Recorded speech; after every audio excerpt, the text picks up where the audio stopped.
Guys, before we dive in, please make sure to subscribe to our channel. Seriously, your mom already did, and she's been enjoying every update, so don't fall behind. Now, onto today's story, one that's as frustrating as it is revealing. White House Press Secretary Karoline Leavitt just gave one of the most childish and unprofessional responses we've ever seen from someone holding that position. It all started with what should have been a straightforward, factual question, a question that anyone with even a basic sense of history or diplomacy would expect to be handled seriously. After President Donald Trump proudly announced yet another meeting with his longtime ally and widely recognized murderous dictator, Vladimir Putin, this time taking place in Budapest, journalists immediately began asking questions. The announcement raised eyebrows across Washington and around the world. You see, Budapest isn't just another picturesque European capital. It's not a random backdrop for a political photo op. The city carries deep symbolic weight, especially in the context of Russian aggression and Ukrainian suffering.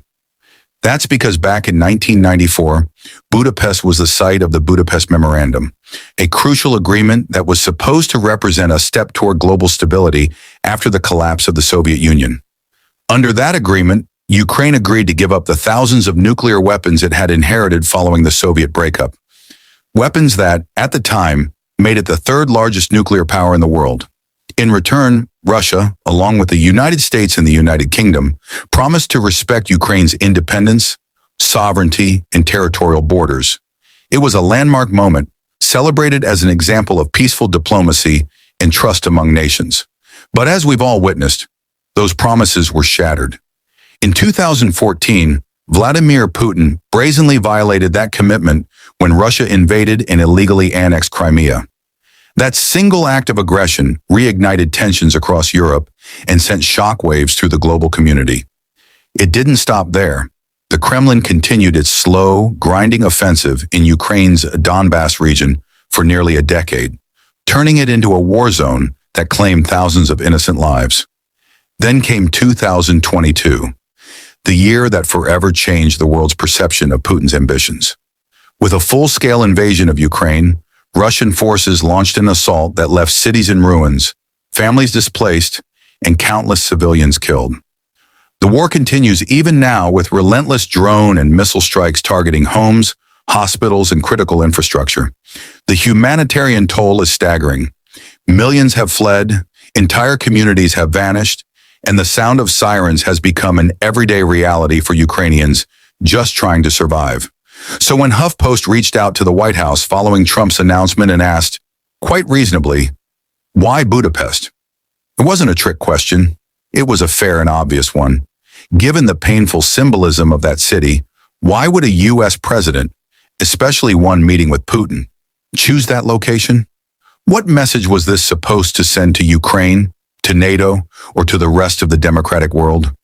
Instead of a professional, thoughtful answer, White House Press Secretary Karoline Leavitt fired back with a response that can only be described as juvenile.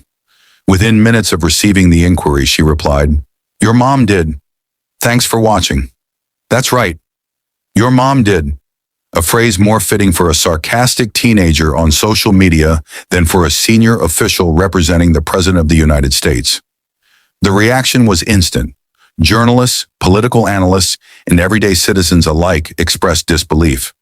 This wasn't just an embarrassing moment. It was a complete breakdown of decorum and respect for the office. In a world where press freedom and truth are under constant pressure, mocking a legitimate question with that kind of flippant response sends all the wrong messages. For context, the Budapest Memorandum isn't just an obscure historical footnote. It's one of the foundational documents that shaped post-Cold War diplomacy. The entire modern order of nuclear non-proliferation was built on the idea that smaller nations could trust global powers to protect their sovereignty if they disarmed. When Russia violated that trust, and the world's response was tepid, it sent a chilling message to other countries watching closely, especially those like North Korea and Iran, who see nuclear weapons as the ultimate insurance policy.